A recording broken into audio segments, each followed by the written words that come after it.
The West Philippine Sea is tense, its waters shimmering under the early morning light, as rival ships cast long shadows across the horizon. This is a region where every wave carries the weight of history, and every movement is watched by the world. The BRP Sierra Madre, stranded on Second Thomas Shoal, stands as a rusted outpost and a powerful symbol of Philippine resolve.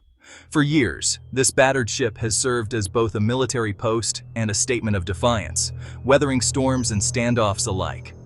Two Filipino supply boats, loaded with food, water, and vital supplies, edge cautiously toward the Sierra Madre. Their mission is more than a routine resupply.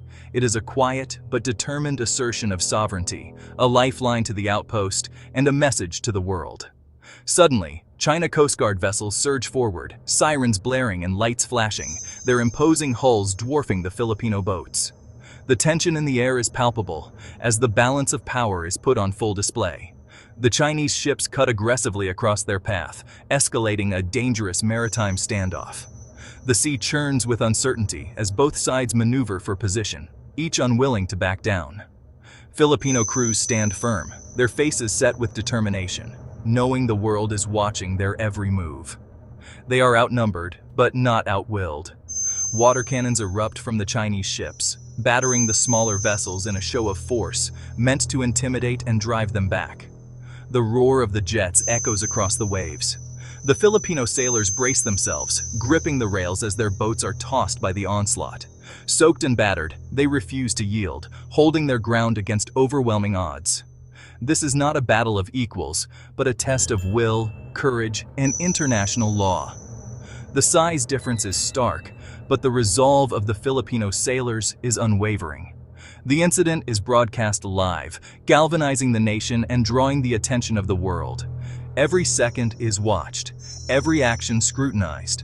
Across the Philippines, citizens watch with bated breath, anger and pride swelling in their hearts. The nation is united in support of its defenders at sea. Social media explodes with calls for the government to stand strong, as hashtags trend and messages of support pour in from Filipinos everywhere.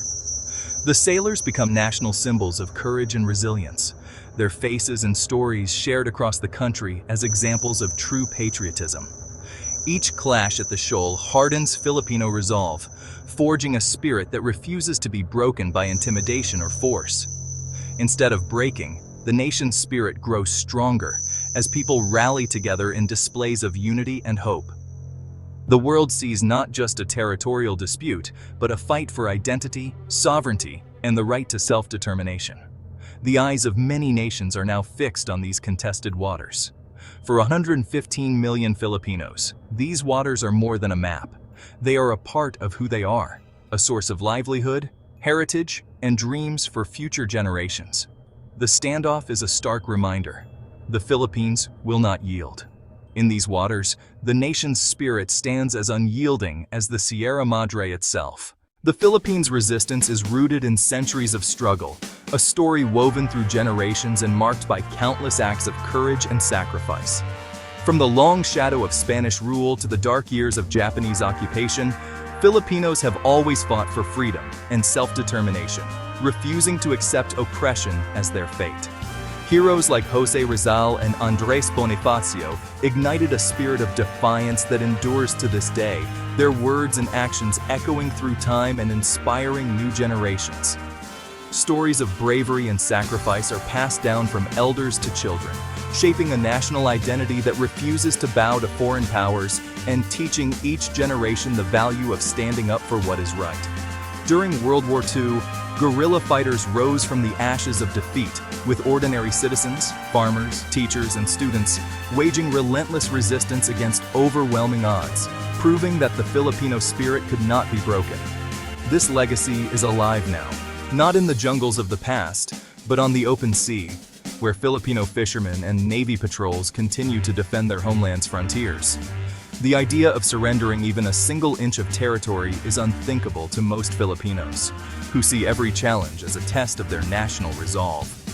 Each new challenge, whether from foreign intervention or territorial disputes, is seen as another chapter in a long, unbroken history of standing up to outsiders and defending the nation's dignity. The courage of Lapu-Lapu, Rizal, and Bonifacio is invoked in speeches, classrooms, and even on social media, inspiring the current generation to carry the torch of resistance and pride.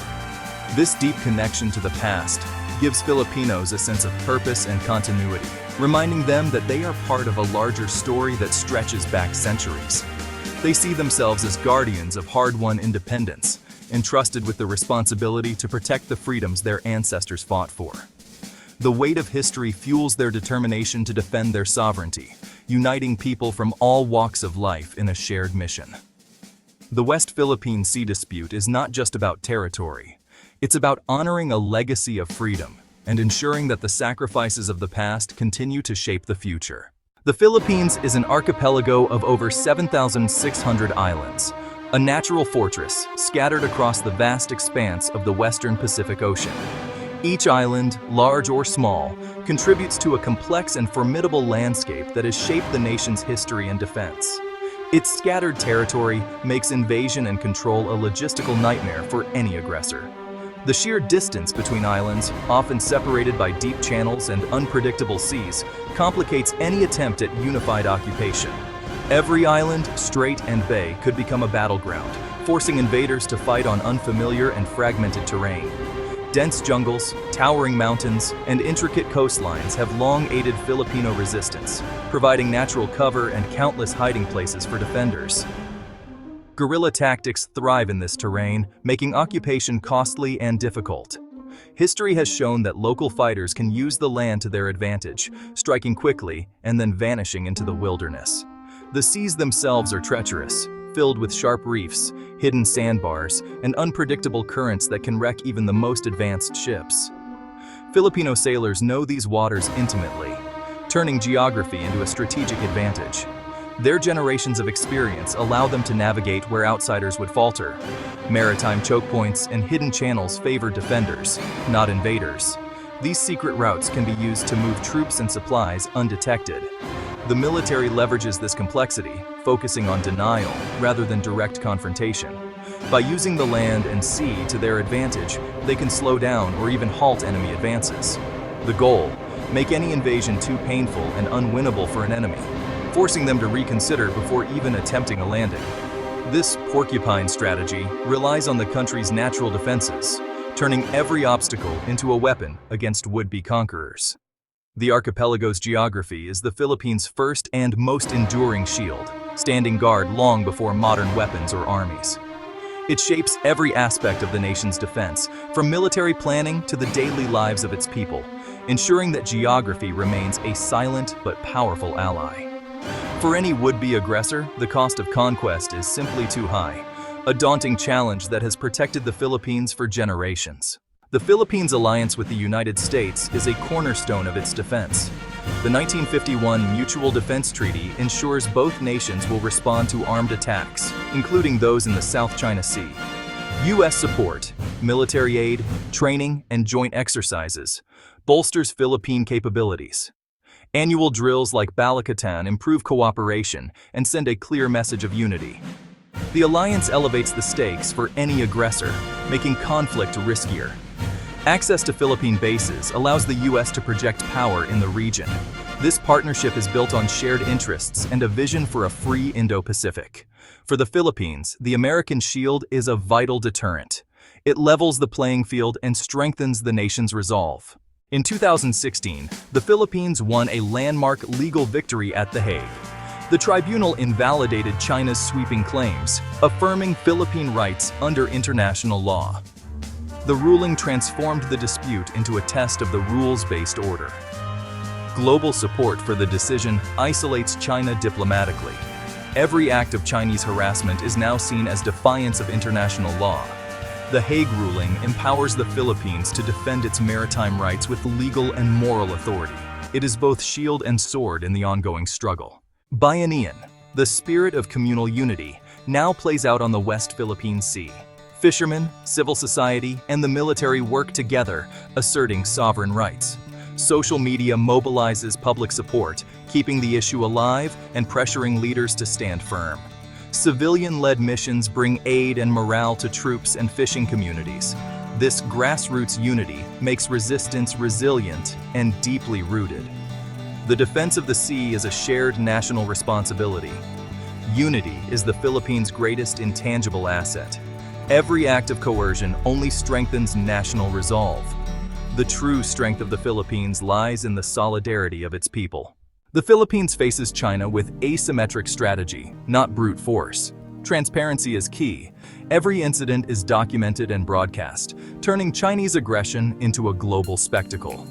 Viral footage rallies international opinion and puts Beijing on the defensive.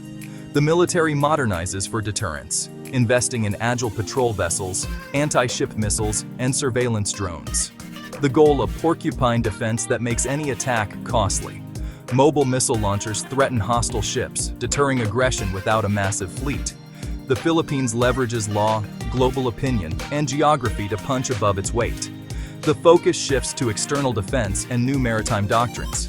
By rewriting the rules, the Philippines shows that smaller nations can resist giants. Ingenuity and courage are its greatest weapons. Despite tensions, the Philippines and China are deeply economically intertwined. China is a top trading partner, and conflict would devastate both economies. The South China Sea is vital for global shipping. Instability threatens everyone. Economic ties act as a brake on escalation, forcing caution on both sides. China uses trade as leverage, but stability is in its own interest. The Philippines highlights the risks of aggression, rallying international support for restraint. Economic interdependence gives Manila subtle leverage in the broader dispute. The fight for the West Philippine Sea is waged on the water and in global opinion. The Philippines uses transparency and international law to keep the world's attention. Filipino sailors' bravery and public unity amplify the nation's message. The dispute is framed as a test of the rules-based order, not just a territorial squabble. The unyielding Filipino spirit, born of history and bayanihan, sends a clear message. The nation will not be broken. National unity gives leaders the authority to stand firm. Courage, law, and solidarity create a powerful deterrent. The line drawn in the water is a declaration of enduring spirit, a force not easily defeated.